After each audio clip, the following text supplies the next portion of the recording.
الحمد لله رب العالمين والصلاة والسلام على رسوله الكريم أما بعد فأعوذ بالله من الشيطان الرجيم بسم الله الرحمن الرحيم واعتصموا بحبل الله صدق الله العظيم.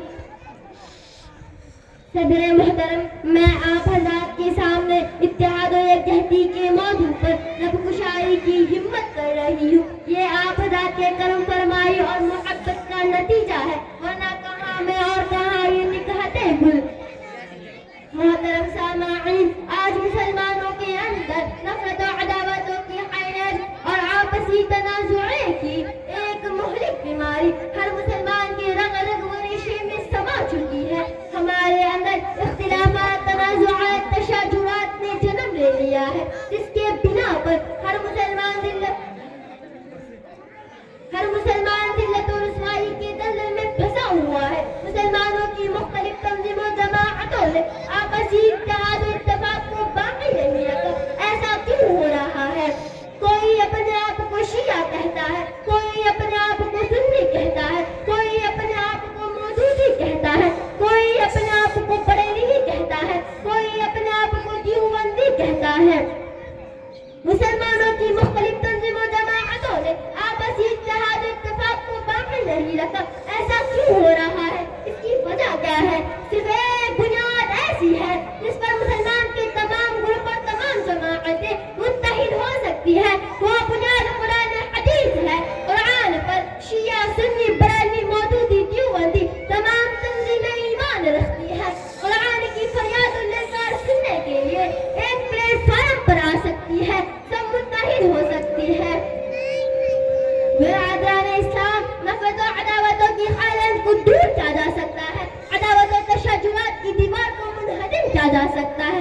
شرط یہ ہے کہ ہم قرآن کی فریاد و للکار کو سننے والے ہوں. ہم مسلمان ہیں, قرآن پر ہمارا ایمان ہے پر ہمارا قرآن ہے, حاجی رسول صلی اللہ علیہ وسلم کا فرمان ہے جس پر یہ سب کچھ قربان ہے.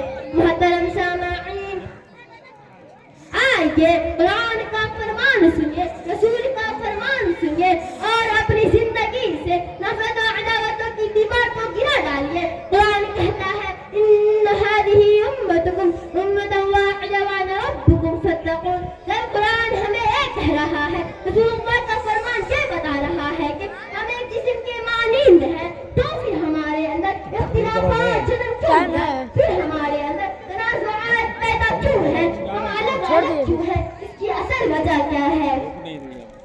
محترم سامعین یاد رکھیے جس قوم نے بھی اختلافات تنازعات کو اختیار کیا اس قوم نے کبھی بھی کامیابی کا چہرہ نہیں دیکھا, اور جس قوم نے اتحاد و یکجہتی کو اختیار کیا وہ ہمیشہ کامیابی کے اونچے اونچے پہاڑ پر نظر آئے. شریعت اسلامی نے اتحاد و اتفاق کو پسند کیا, اسلام نے آپسی محبت کو پسند کیا. محترم حضرات اللہ کے رسول نے ارشاد فرمایا المسلم مسلمان کا بھائی ہے.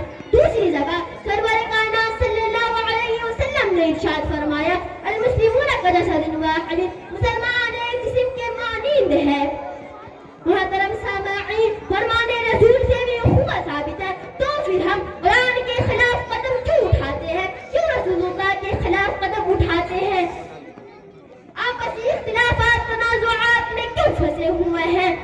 برادران اسلام ہم مسلمان آپسی میں بھائی بھائی ہیں. ہم شیعہ بعد میں سب سے پہلے مسلمان ہیں, ہم سنی بعد میں سب سے پہلے مسلمان ہیں, ہم بریلوی بعد میں سب سے پہلے مسلمان ہیں, ہم دیوبندی بعد میں سب سے پہلے مسلمان ہیں. محترم سامعین ہم سب قرآن و حدیث کی آواز پر لبیک کہتے ہیں, اس پر ایمان رکھتے ہیں. تو آئیے ہم سب مل جل کر عہد کرتے ہیں کہ نفرت جیسی چیزوں سے اللہ تعالیٰ ہم سب کی حفاظت فرمائے. آمین یا رب العالمین.